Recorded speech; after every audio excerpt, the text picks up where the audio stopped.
আলিয়া, আলিয়া সোনা, কাঁদিস না মা। পিসিমা, মা, আমি সারা জীবন আর হাঁটতে পারবো না, তাই না? আর এরকম একটা জীবন কাটানোর থেকে আমার মরে যাওয়া ভালো। না মা, এভাবে বলিস না, চুপ কর মা, বলিস না। কি হবে মা? এসব কি করলি আলিয়ার সঙ্গে? তুই তো বলছিলিস অপারেশন সাকসেসফুল হয়েছে, তবে এসব কি?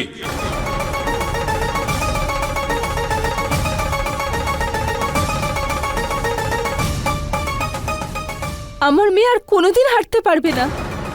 এত বড় আঘাতও কি করে সামলাবে? ওর এই পরিস্থিতির জন্য শুধু তুমি দায়ী, শুধু তুমি। তোর কারণে আলিয়া আজ পঙ্গু, তুই জেনে এর শুনে জন্য কাজ দায়ী করেছিস। শুধুমাত্র তুমি। তোর কারণে আলিয়া আজ পঙ্গু, তুই তুমি ওর জেনে জীবন শুনে কাজ নষ্ট করে করেছিস। দিয়েছো।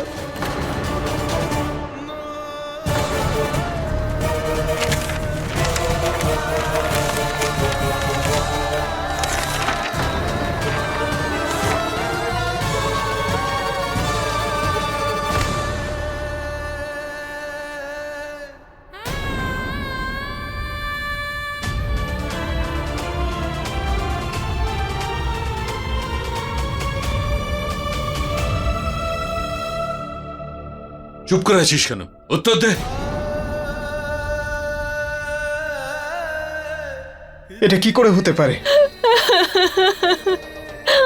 অপারেশন তো একেবারে সাকসেসফুল হয়েছিল। ডাক্তারবাবু বলছেন যে কালে নিশ্চয়ই হয়েছে। নিশ্চয়ই রিপোর্টে কোনো ভুল হয়েছে। রিপোর্টে কোনো ভুল নেই আয়ুষ্মান, ভুল হয়েছে তোর অপারেশনে।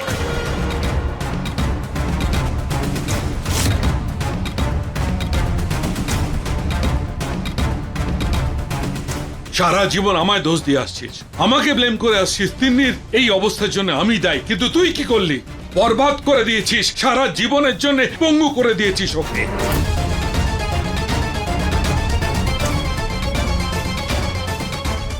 না, ডাক্তারবাবু এত বড় ভুল করতে পারেন না। আলিয়া ম্যাডাম অসহায় নয়, ও ঠিক হাঁটতে পারবে। আলিয়া ম্যাডাম ওঠো, চেষ্টা করো, ওঠো, তুমি হাঁটতে পারবে, ওঠো আলিয়া।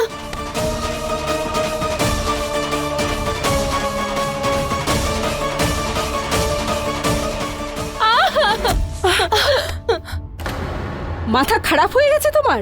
প্রথমে তো তুমি আমার মেয়েকে সিঁড়ি থেকে ফেলে দিলে, আর এখন সবার সামনে ভালো হওয়ার নাটক করছো। খবরদার, আমার মেয়ের থেকে দূরে থাকবে, কারণ আজকে ওর এই অবস্থার জন্য শুধুমাত্র তুমি দায়ী, তুমি।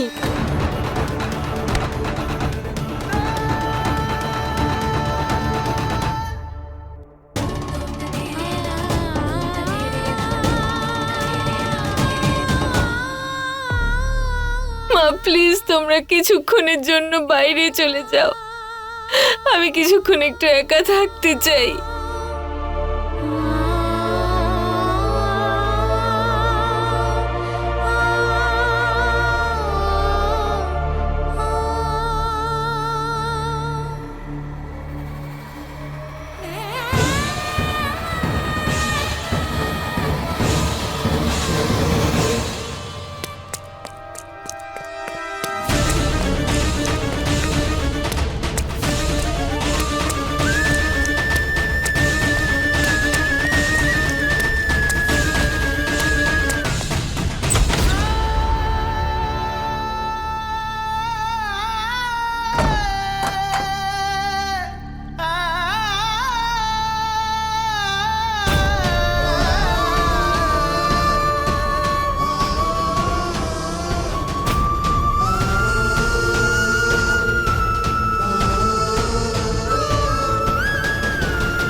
আমি সারা জীবন হাঁটতে পারবো না, তাই না? সবসময় আমাকে হুইল চেয়ারে থাকতে হবে, বলো না মা? আমার মেয়ে আর কোনোদিনও হাঁটতে পারবে না। বরবাদ করে দিয়েছিস, সারা জীবনের জন্য পঙ্গু করে দিয়েছিস ওকে। আছে কোনো উত্তর?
এই সব কিছু আমার জন্যই হয়েছে।